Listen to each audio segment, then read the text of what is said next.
On s'y est tous déjà demandé comment on pouvait connaître la vraie valeur d'une entreprise, comme ça, en un coup d'œil. Eh bien, c'est exactement le secret qu'on va percer aujourd'hui. On va décortiquer un document qui peut faire un peu peur au premier abord, le bilan. Mais vous allez voir, ensemble, on va transformer ces chiffres en une histoire limpide. Alors comment on fait pour capturer la santé financière d'une boîte en un seul cliché? La réponse, c'est le bilan. Il faut vraiment le voir comme un appareil photo. Il ne filme pas l'activité sur toute une année, non, il prend un instantané, une photo ultra précise de la situation à un moment bien défini. C'est ça la magie du bilan. Voici le programme. On va d'abord s'assurer de bien comprendre cette idée de photo financière. Ensuite, on regardera en détail ce que l'entreprise a dans les mains, ce qu'elle possède. Puis, d'où vient l'argent pour financer tout ça. Après, on verra la règle d'or qui lie les deux. Et pour finir, on comprendra pourquoi ce document est si important. C'est parti. Allez, première étape, on pose les bases. Il faut bien ancrer cette idée de photo. Si on ne devait retenir qu'une seule chose de tout ça, ce serait celle-là. Le bilan, c'est un cliché, un point fixe dans le temps. Alors concrètement, qu'est-ce que c'est? C'est un inventaire fait à un instant T. D'un côté, on liste tout ce que l'entreprise possède, ça on appelle ça l'actif, et de l'autre, on liste d'où vient l'argent, c'est-à-dire ses ressources et ses dettes. Et ça, c'est le passif. Ce n'est pas un film, c'est vraiment une photo nette, prise à une date bien précise. Et voilà les deux faces de la même pièce. L'actif, c'est l'emploi des ressources. Où est passé l'argent? Le passif, c'est l'origine de ces ressources. D'où est-ce qu'il vient? Une fois qu'on a compris cette dualité, on a compris le cœur du bilan. C'est aussi simple que ça en fait.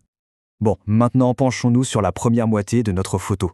On va faire un zoom sur tout ce que l'entreprise possède et contrôle, c'est-à-dire ses actifs. En gros, les actifs se rangent dans deux grandes familles. D'un côté, il y a l'actif immobilisé. Ce sont les biens qui sont là pour durer, que l'entreprise garde sur le long terme. Et de l'autre, on a l'actif circulant. Là, ce sont des choses qui bougent tout le temps, qui ont vocation à se transformer en argent liquide assez vite. Pour que ce soit plus parlant, dans les immobilisations, on trouve des choses corporelles qu'on peut toucher, un bâtiment, une machine. Il y a aussi les incorporelles, plus abstraites, comme un brevet ou la valeur d'une marque. Et enfin, les financières, par exemple quand une entreprise détient des parts dans une autre. Bref, ce sont les investissements qui structurent toute l'activité. Et du côté de l'actif circulant, qu'est-ce qu'on a? Eh bien, les stocks de produits à vendre, les créances clients, c'est tout l'argent qui est dehors et qui attend de rentrer. Et bien sûr, la trésorerie, le cash disponible tout de suite. C'est vraiment le moteur qui fait tourner la boutique au jour le jour. Ok, on vient de voir tout ce que l'entreprise possède. La question qui vient juste après, c'est « mais comment elle a payé pour tout ça ?» Pour avoir la réponse, on retourne notre photo et on regarde l'autre face, le passif. Le passif, c'est tout simplement la liste des sources de financement. On y trouve d'abord les capitaux propres, l'argent mis par les actionnaires et les bénéfices que l'entreprise a mis de côté. Ensuite, il y a les provisions, c'est un peu comme une tirelire pour les coups durs prévisibles. Et enfin, les dettes, c'est-à-dire l'argent qu'on doit, que ce soit aux banques ou aux fournisseurs. Et attention, il faut bien comprendre que toutes les dettes ne se ressemblent pas. Il y a des dettes à long terme, comme un gros prêt bancaire pour acheter un entrepôt. Et puis, il y a les dettes à court terme, comme les factures des fournisseurs ou les salaires qu'il faut payer à la fin du mois. On arrive maintenant au concept central, celui qui fait que tout tient debout.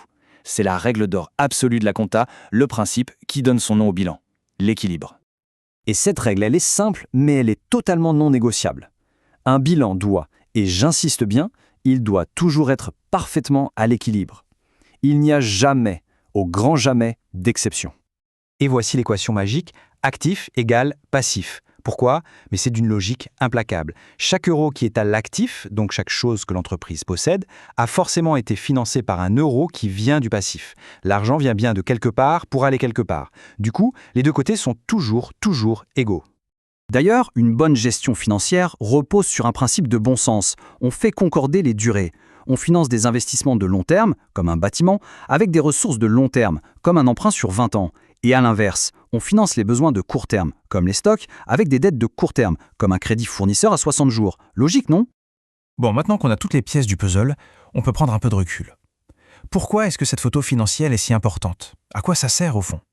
En fait, cette simple phrase résume absolument tout. Le bilan, c'est vraiment l'outil par excellence pour évaluer en un instant le patrimoine et la solidité d'une entreprise.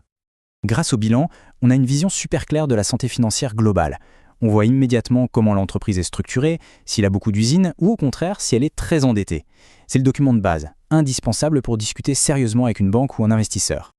Et le point essentiel à retenir, c'est que le bilan, ce n'est pas juste un truc de comptable, c'est un vrai tableau de bord, un outil de pilotage hyper puissant qui aide les dirigeants à prendre les bonnes décisions pour l'avenir de leur boîte. Et pour finir, je vous laisse avec une petite question. Maintenant qu'on sait lire cette photo, mettons-nous dans la peau d'un investisseur. D'après vous, quel serait le tout premier élément qu'il irait chercher pour se faire une idée rapide de la solidité de l'entreprise? La réponse en dit très long sur la façon d'analyser un bilan.